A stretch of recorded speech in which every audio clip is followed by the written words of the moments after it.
Minasan, sebelum memasuki ronde ke-12 Record of Ragnarok, di mana kemungkinan besar petarung umat manusia selanjutnya adalah Grigori Rasputin. Maka dari itu, mari kita bahas sedikit mengenai sejarah sang pertapa kutukan kekaisaran dari dia kecil hingga wafat. Sebelum saya lanjut, siapa tahu ada yang senang dengan konten sejarah? Bantu subscribe channel sejarahku ya, Minasan. Grigori Rasputin lahir di sebuah desa kecil bernama Pokrovskoye, terletak di wilayah Tobolsk, Siberia Barat. Pada tanggal 21 Januari 1869 menurut kalender Gregorian, tapi kalau menurut kalender Julian, Rasputin lahir pada tanggal 9 Januari 1869, Minasan. Rasputin lahir dari keluarga petani yang biasa dengan nama lengkap Grigori Yefimovich Rasputin. Ayahnya bernama Yefim Yakovlevich, adalah petani sekaligus pegawai pos lokal. Sementara ibunya bernama Anna Parshukova, seorang ibu rumah tangga yang taat. Pokrovskoye adalah sebuah desa terpencil dan religius, di mana tahayul dan ortodoksi Rusia hidup berdampingan dalam tiap rumah. Rasputin tumbuh dalam suasana keras, dikelilingi oleh iklim ekstrim, kemiskinan, dan keterasingan. Dia tidak menonjol secara intelektual, bahkan disebut tidak pernah benar-benar mengenyam pendidikan formal. Tapi sejak kecil, Rasputin diyakini memiliki tatapan mata yang dalam dan penuh hipnotisme. Ada desas-desus bahwa Rasputin bisa membaca pikiran hewan, mengetahui rahasia orang dewasa, dan memiliki kemampuan menyembuhkan luka ringan. Meskipun sebagian besar kisah masa kecilnya dibalut mitos dan legenda, masyarakat desa sudah mulai menyebutnya sebagai anak ajaib atau dalam nada sinis, anak setan dalam wujud manusia saleh. Pada usianya yang ke-18 tahun, Rasputin menikahi Praskovia Dubrovina, seorang gadis desa. Mereka memiliki beberapa anak, namun hanya beberapa yang selamat hingga dewasa. Meskipun menikah, jiwa Rasputin begitu gelisah. Dia selalu merasa terpanggil oleh kekuatan spiritual yang tidak bisa dia jelaskan sendiri. Maka pada sekitar tahun 1892, Rasputin pun meninggalkan keluarganya dan pergi berziarah. Bukan hanya sekali, tapi berkali-kali. Dia pergi ke berbagai biara dan tempat suci ortodoks di Rusia, Minasan. Pada masa tersebut, Rasputin sempat belajar di biara Verkhoturye, di mana dia bertemu para stranik atau biasa disebut pengembara rohani. Rasputin pun mulai mengembangkan reputasi sebagai starets atau penasihat spiritual, meskipun dia tidak pernah menjadi imam resmi. Beberapa sumber menyatakan Rasputin terlibat dengan sekte Klisti, sebuah gerakan mistik yang percaya bahwa keselamatan bisa dicapai melalui dosa dan pertobatan ekstrim, termasuk seksualisasi ritual dan penyesalan fisik.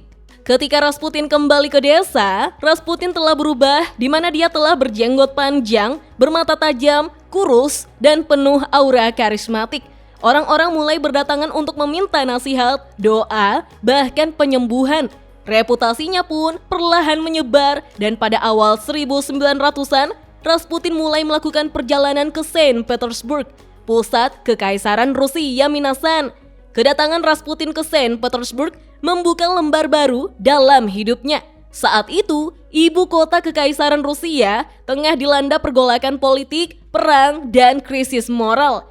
Masyarakat aristokrat mencari jawaban spiritual dan penyembuhan batin, lalu Rasputin tampil seperti utusan dari langit atau ada juga yang menyebutnya dari kegelapan. Lalu pada tahun 1905, Rasputin pun diperkenalkan kepada Tsar Nicholas II dan istrinya, yaitu Tsarina Alexandra Fyodorovna. Saat itu, sang putra mahkota Alexei menderita hemofilia, penyakit keturunan yang membuat darah sulit membeku. Dokter-dokter gagal memberikan solusi dan di sanalah Rasputin menunjukkan kekuatannya.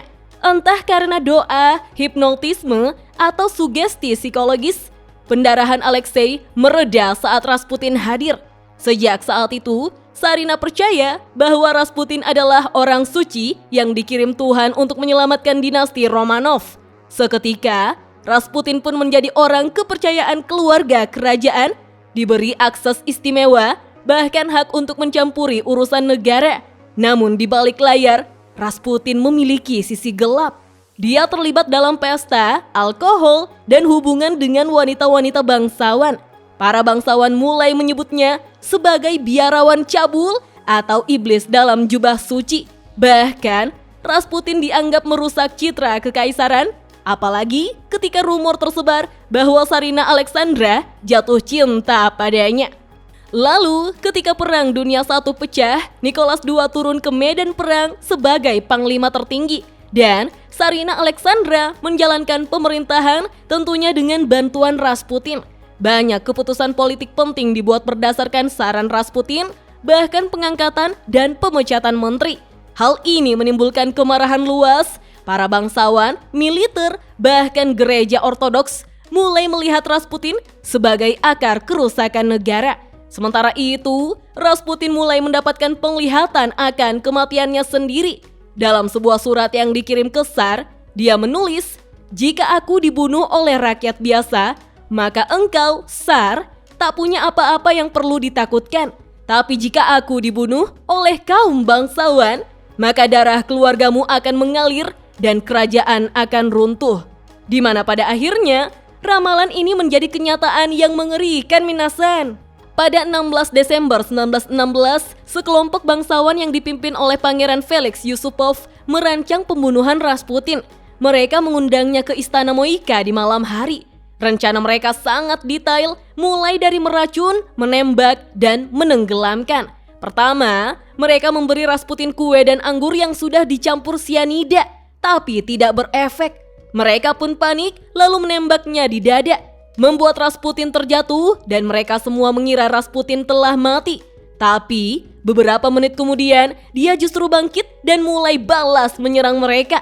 Dalam kepanikan, mereka kembali menembaknya beberapa kali, salah satunya tepat di dahi, lalu memukulnya dan membuang tubuhnya ke sungai Neva.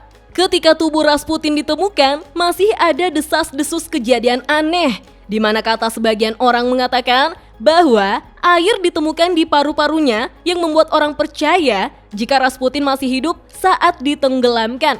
Namun pada kenyataannya, hasil otopsi tidak menemukan hal tersebut. Bahkan, jejak sianida pun tidak ada.